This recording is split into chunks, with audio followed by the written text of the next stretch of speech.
Hola a todos, mi nombre es Eduardo Miranda, soy licenciado en enfermería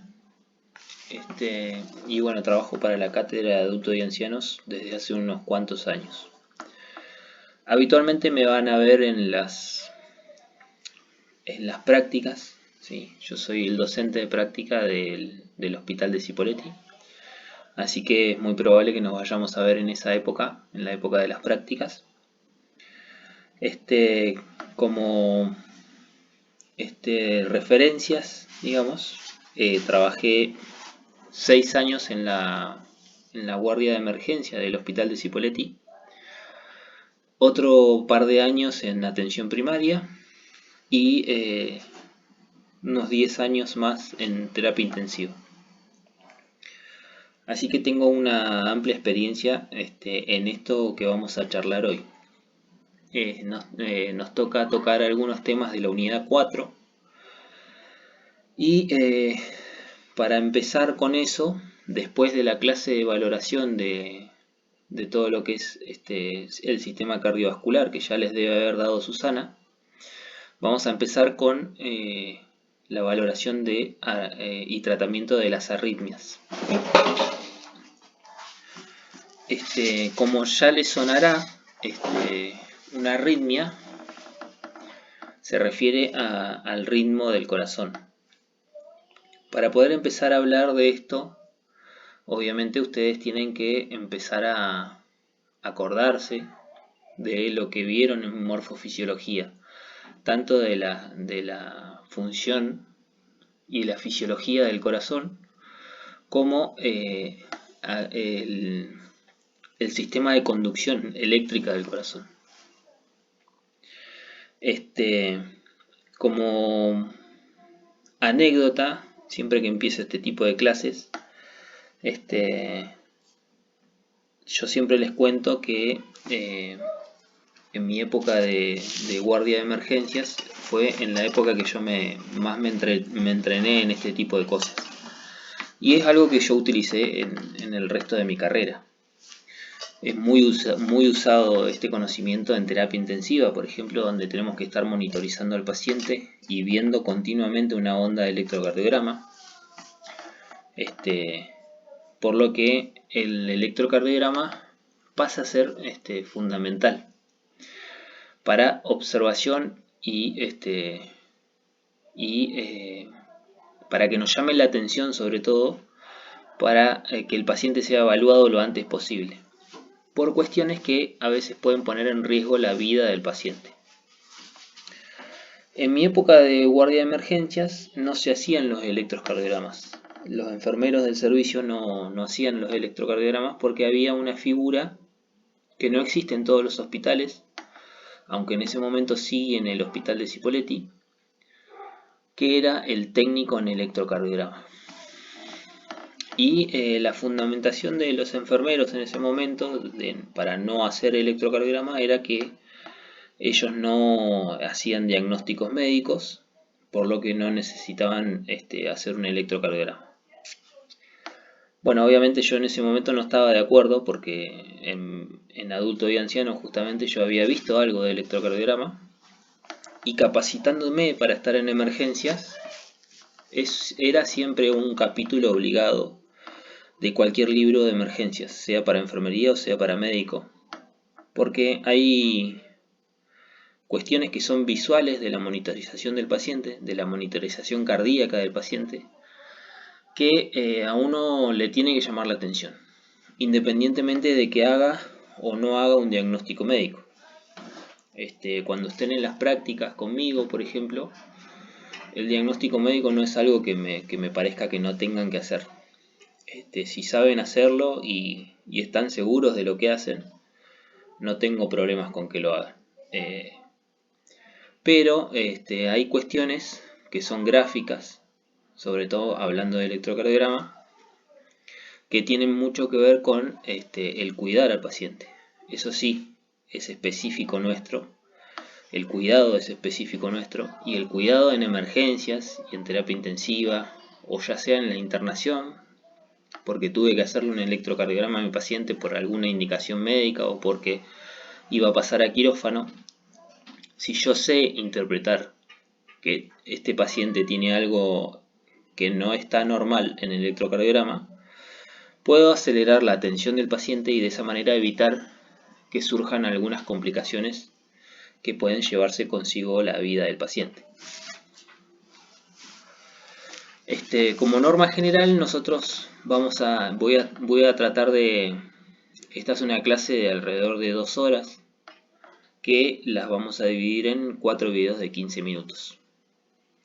¿Sí? Esta ya me llevó un tiempito de presentación, pero bueno, está bien, está bueno que sepan quién les está hablando. Yo lo grabo en Meet, con un Meet solo mío, que va a quedar grabado en un video, y este video es el que yo les voy a colgar en la plataforma, o el que les va a colgar Susana. Espero haber sido claro, y vamos a empezar con la clase propiamente dicha.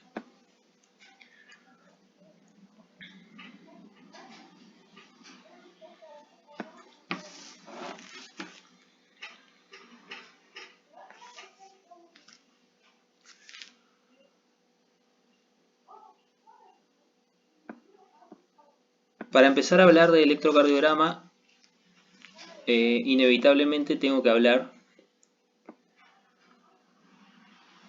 de qué es un electrocardiograma, ¿sí?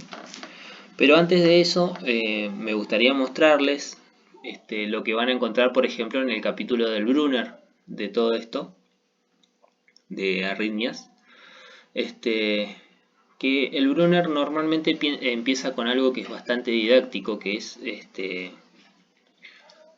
por ejemplo, los ejercicios de pensamiento crítico, ¿sí? El primer ejercicio que aparece en el libro es su tía, quien tiene antecedentes de insuficiencia cardíaca, llama para informarle que su médico le dijo que tiene fibrilación auricular. Menciona que le indicó warfarina y que realmente no quiere tomarla porque sabe que alterará la coagulación y teme sangrar. ¿Cuál es la evidencia que respalda que su tía debe cumplir de forma continua con el tratamiento con warfarina? ¿Cuáles son los riesgos involucrados si ella decide que no tomará el fármaco indicado? Ese es el primer ejercicio de pensamiento crítico que aparece en el capítulo del Brunner correspondiente a este tema. La intención de esta charla es que ustedes, una vez que terminemos, sepan que la fibrilación auricular es uno de las taquiarritmias, ¿sí?, que se pueden presentar en el adulto. Una taquiarritmia se refiere a que es una deficiencia del ritmo que está por encima de 100 por minuto. Que sepan que una fibrilación auricular se caracteriza por ser principalmente irregular, es decir, que no todos los pulsos están a la misma altura, y que la anticoagulación para este tipo de patologías crónicas se usa para que no se generen coágulos, ¿sí? Coágulos que pueden llegar a generar alguna complicación, como por ejemplo un infarto o un accidente cerebrovascular. Yo sé que de esto que estoy explicando muchas de las cosas no las van a entender, porque obviamente las van a terminar de entender cuando vean la unidad de neurológico, por ejemplo. O cuando hayamos visto lo que es el infarto agudo de miocardio, ¿sí? O cuando hayamos visto lo que es insuficiencia cardíaca. Pero bueno, de cualquier manera, sepan que los ejercicios de pensamiento crítico son importantes, sobre todo que los analicen y que generen dudas al respecto con el docente, ya sea yo, Susana o cualquiera de los que estemos como docentes en esta cátedra.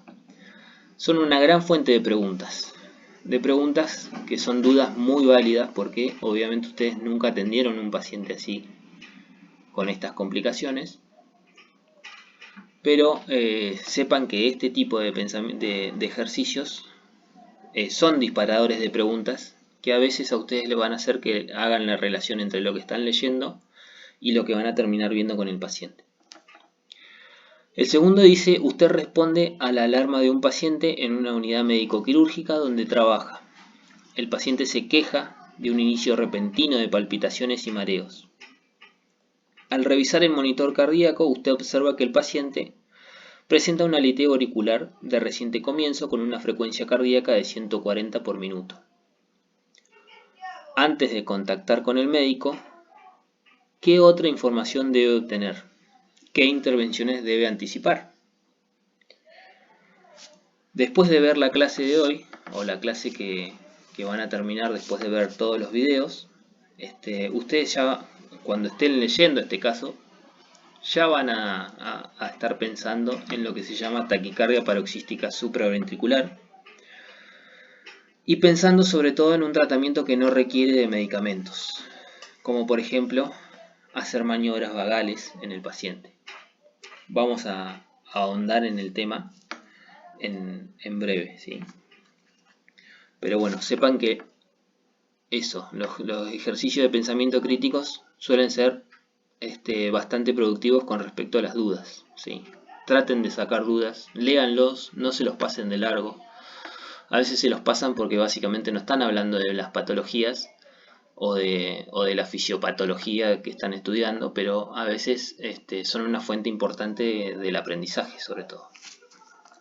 Una madre de 35 años de edad con 2 hijos en edad escolar que se encuentran en medio de un divorcio contencioso se presenta en la clínica donde trabaja. Menciona que el día anterior, cuando llegó a casa del trabajo, se inclinaba para poner la ropa en la lavadora y de repente sintió que su corazón estaba acelerado y palpitando en su pecho. También comenta que su piel estaba fría y húmeda, descansó y finalmente los síntomas desaparecieron. ¿Cuáles son algunas de las posibles causas de estos síntomas? Indique otros factores clave que desee incluir en su valoración para ayudar a identificar la causa de la arritmia. ¿Qué intervenciones de enfermería necesita? El análisis que uno podría hacer, obviamente sabiendo un poco de arritmias, de esto, es que también puede ser una taquicardia paroxística supraventricular, porque aparece de golpe, sin ninguna causa aparente. Se le puede interrogar a la paciente acerca de qué medicamentos toma, si tiene alguna patología de base, como por ejemplo hipertiroidismo, que es una de las causas más frecuentes de generadoras de arritmias en los pacientes. Las intervenciones que voy a necesitar tienen que ver obviamente con empezar a monitorizarla lo más pronto posible, ver si funciona alguna maniobra vagal para bajarle la frecuencia cardíaca, etc. Básicamente empiezo con esto para que ustedes vean todo lo que pueden llegar a manejar o a tener que manejar a la hora de atender a uno de estos pacientes. Y son casos bastante cotidianos y bastante comunes, sobre todo en una guardia de emergencias, ¿sí? Suele pasar muy seguido que un paciente llegue a la guardia golpeando la puerta y diciendo que siente que le late el cuello o siente que se le aceleró el corazón, ¿sí? Lo primero que tengo que hacer ante uno de estos pacientes, obviamente, es hacer un electrocardiograma. Y ya pasando a hablar de lo que es el electrocardiograma, tendremos que definirlo. Es importante que ustedes tengan claro que un electrocardiograma no es más que un registro gráfico de la actividad eléctrica del corazón, ¿sí? Registra gráficos potenciales eléctricos que emanan del corazón. Es sencillo, práctico, reproducible y económico. ¿Por qué económico? Ustedes normalmente en cualquier servicio van a encontrar disponible un electrocardiograma. Y si no lo tienen, deberían pedirlo, porque es un aparato que no es demasiado caro, es fácil de utilizar, suele variar entre las distintas marcas y tipos de electrocardiograma, pero es un instrumento que es bastante útil, sobre todo para diagnósticos médicos, o también en el caso nuestro, en el caso de los enfermeros, nos sirve mucho tener un electrocardiograma antes de trasladar a un paciente, porque esto me va a acelerar el tratamiento de a veces patologías graves que puedan llegar a comprometer la vida. Mientras más pronto tengo el diagnóstico, más pronto instauro el tratamiento que puede llegar a salvarle la vida. Un electrocardiograma, ECG en sus siglas, ¿sí? Detecta arritmias, puede detectar crecimientos de cavidades, lesiones miocárdicas, es decir, por ejemplo, infartos, ¿sí? Trastornos del medio interno, yo puedo saber si un paciente tiene el potasio alto con solo ver la onda P del electrocardiograma, que ahora vamos a ver parte por parte de qué se trata. Puedo ver efectos de drogas y electrolitos, enfermedades del pericardio y del pulmón. Fíjense todo lo que se puede llegar a ver en el electrocardiograma. Normalmente no vamos a ahondar en detectar todas este tipo de patologías con el electrocardiograma, pero sí vamos a tratar de que a partir de esta serie de videos ustedes puedan llegar a detectar con solo ver el dibujo de la onda del electrocardiograma si este paciente, por ejemplo, tiene una arritmia. Si tiene una arritmia que está por encima de lo normal, es decir, una taquiarritmia, o una arritmia que está por debajo de la frecuencia normal, es decir, una bradiarritmia. ¿Sí? Hasta acá vamos a llegar con este video. ¿Sí? Espero que les haya interesado y que vean tanto este como los que siguen.